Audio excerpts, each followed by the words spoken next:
welcome back to another video. Something a little bit different, sitting in a chair, you know? So anyway, something else different. We got the new car coming. So I've just had a call now from the guy saying he's on his way, the transport guy. He's on his way with the car, he'll be about half an hour.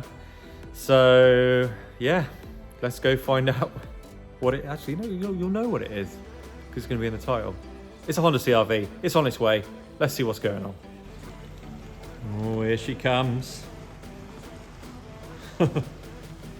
Right, so why is the question. A lot of people are going to be asking why have I bought a MK1 CR-V?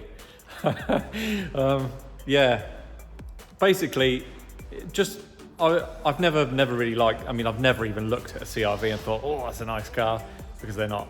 They just look like crap, really.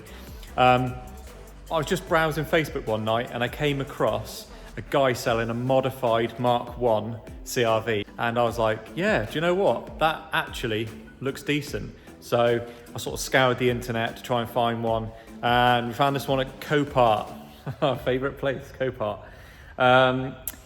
So I won it for 300 quid, ended up as 501 quid after their magical fees. And then delivery was about 77 quid, which is only in Westbury, which isn't far from us. So yeah, bought it. It's a bit of a wreck. We tried to get it off the trailer just now and it didn't want to start. Obviously struggled to get it into between the legs of the ramp because the track rod snapped and the wheel just kept trying to go outwards. But we got it on there in the end. We're just about to start sort of stripping it and seeing what the damage is. So the plans for this, I don't think I'm going to actually reveal any plans for it just yet, because that wouldn't be the YouTube way to do it, would it, if I told you everything I'm going to do to it? So I'll keep you all in suspense and let you find out what we're going to do to it. So, but it's going to look really cool. I suppose I could say we're not going to put a lift kit on it. We're going to go the opposite direction. So we're going to lower a 4x4. It's not much of a 4x4 though, I guess it is. It's 4-wheel drive, but it's got a Honda engine in it, which has about 5 Newton meters of torque. So God knows why you'd need a 4x4 with that amount of torque in it. Bit of a waste really. So yeah, but we're going to lower this 4x4, and then we've got lots of other things to do to it as well. The other car that I was going to get, it doesn't look like it's going to happen now. Kind of annoying. Quick rundown of it. It was a MK1 S3. So first, it was a sort of pre-facelift S3, and it was only in the next town, so it was only in Dorchester. I won it on eBay. Didn't meet reserve. I sent him a message saying, you know, hasn't met reserve. If you're interested, I'll come up now with the cash and take it away. And then I just got messed about a bit, really. They sort of said, oh no, we want to keep it.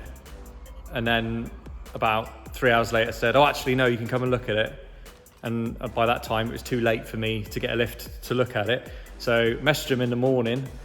I can come up about lunchtime. And they messaged me back saying, oh, actually, we need the car now. So I said, right, okay. I basically texted them back saying, is it a wind-up? Are you winding me up? She messaged back saying, oh, no, it's not a wind-up. I'll contact you. Didn't hear anything by the end of last week. So I messaged them saying, what's going on? Heard nothing. Messaged again Saturday. What's going on? Heard nothing. Tried calling Sunday. Nothing. So we've given up on that. Bit of a shame, really, because it would have been quite cool. But at least we've got this bad boy. So yeah, so we're going to crack on now. We're going to start pulling it apart and seeing how much it's going to cost to fix. I just want to take a moment to say a big thanks to today's sponsor, Charles Trent Limited. Charles Trent are one of the leading automotive recyclers in the UK, with over 90 years of experience and collecting over 50,000 vehicles a year. Do you have a scrap car you don't know what to do with? An MOT failure, damaged or faulty vehicle? Jump onto the Trent's website and get a free quote today. All you need is your vehicle registration number and your postcode, and it's easy as that. Trent's offer a fast and professional collection service with the best prices paid for your unwanted cars. So, good start Or not start, it won't start. It doesn't run. It didn't actually show in the pictures on Copilot, it didn't actually show it running, because normally they'll start them up and take a picture of the dash. This one wasn't running, so there's a reason for that. It doesn't run. It's got no spark, so we're just gonna have a little look into that and see if we can find out why. I think this might have been sat for a little while. Basically the rotor arm and all inside of the distributor is all grown with calcium, and yeah, that one looks a bit burnt there. We'll clean those up and see if that makes a difference, see if we can get a spark. Right, so we've cleaned the distributor, cleaned the rotor arm, sprayed it with WD-40. Let's see if it starts.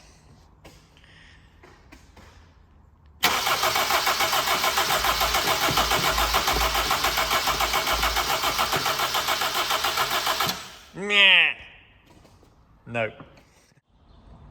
Right, so we're going to leave the starting issue for the moment. It looks like it's the rotor arm distributor cap issue. We got power to the coil and then from the coil. So yeah, it's just going to have to be the rotor arm and distributor cap. We're going to replace those. But anyway, we're going to get on now and look at this damage, this accident damage, and see what sort of extent it's damaged to. So let's go and have a look.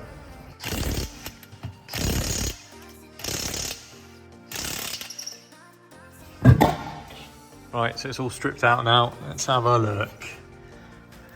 Right, we got a snapped track rod, tie rod, obviously they're going to need replacing. Snapped. Looks like the drive shaft is completely shat itself. Yeah, it looks like one of the roller bearings is missing there from inside the cup. That one there popped off somewhere. Might be in there. Might get lucky and just have to put a boot on that. Yeah, lower arm completely bent. But yeah, I think the best thing to do is just to start getting bits replaced. I mean, this looks bent as well. But yeah, we'll just get on and start replacing the bits and seeing how it lines up, really. So yeah, let's crack on.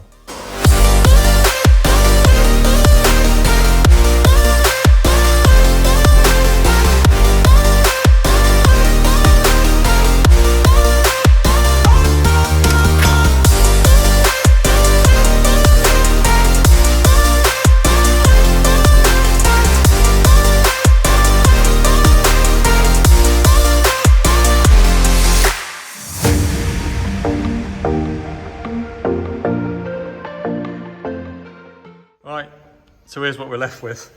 Not a lot. I've found a rebuild kit for the inner boot, inner joint online, so that's decent because otherwise it's 246 quid for a drive shaft. Yeah, so I think we're just gonna have to replace everything really on this side. Like I say, the upper, I mean, that's slightly bent. Might have to just, or is it? Very difficult. We'll have to compare it to the other side really. Lower arm, drive shaft, upper arm up here, tie rod, track rod. Yeah, and hopefully that'll be it. We'll just start there. I mean, the shock is actually all right, but we're not going to be keeping those anyway because it's going to be going on the coilovers. So yeah, that's the only sort of surviving bit I think is the shock. Yeah, so yeah, just got to wait for parts now. I'm not a massive Jap car fan, but I've got to say, given their due, this thing has been, everything's accessible, everything. Like if this was an Audi, you wouldn't be able to get to anything on it at all. You know, all the bolts here, they come through from this way, from the inside of the strut tower, the suspension, everything. You can just get to everything. It's taken probably 20 minutes, if that, just to strip this whole front end off, all this corner here. I mean, built to be able to work on, which a majority of cars that we work on day to day are just not built like that. They're just not built to be worked on, or they are, but they just make it a right pain in the ass. Like all this has been just so easy. I mean, if every car was like this, I'd love being a mechanic, but there's those days when you get these cars in that you think they built them And why have they built them like that? Obviously, some engineers built them thinking, well, it's not my problem when the mechanic has to replace one of those parts. But obviously, they thought of the mechanic when they built this car. It's just lovely so far. It depends if it runs yet. It might just be a pile of shit. So I'll not speak too highly of it yet until it runs. Right, so just fitted a new distributor cap and rotor arm. Still no spark. They were knackered. So the thing is, I would have gone to this first, but it seems a little old to have an inertia switch on, 2001. An inertia switch in an impact basically senses the impact and it pops. Like a little switch pops up and it cuts fuel and spark, and just so the car can't set on fire, so it cuts the engine. So yeah, turns out this bad boy, being Japanese, there he is there. So you push that, I pushed it down now, because obviously I've started it, but yeah, a little click on that when you push it down, that is the inertia switch. So in an impact, this little switch inside pops, and then you've got to click it back in before you get any power back. So here we are. She's alive. The new distributor cap and rotor arm, which it needed anyway. And just like most Hondas, it's like a sewing machine. Literally, probably got the power of a sewing machine as well. Probably about the same horsepower wise, but yes.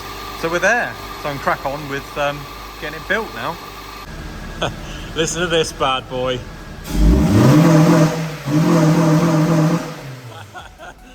Oh dear. So this is MFI multi-fuel injection, whatever. Very similar to the PGM-FI sort of Hondas, sort of back in the day, like the Rover GTIs and stuff like that would all run the PGM-FI system. So it sounds exactly like one of those.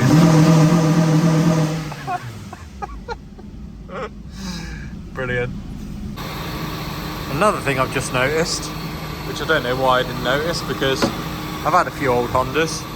They're always backwards. So you've got the gearbox this side, and the drive belt and the auxiliary all this side. I think the only car I've ever seen that uses the gearbox and auxiliary that setup. But yeah, weird. Right, now it's running. I've gone ahead and ordered all the parts we're going to need for this build. I'm not going to tell you what they are because you'll have to see future videos for that. So we're going to cut it there. As usual, thanks for watching. Don't forget to like, subscribe, and click the little notification bell thing, so make sure you keep up to date with everything. I don't think I've actually mentioned, we've done a video, yeah, I did in the last video. Yeah, I forgot to mention, 1,000 subscribers. Thanks very much to everyone. Come a long way in 3 months, I guess. Share it, get me some more, will you? Cheers. 'Cause maybe it's not fair when the lights are on.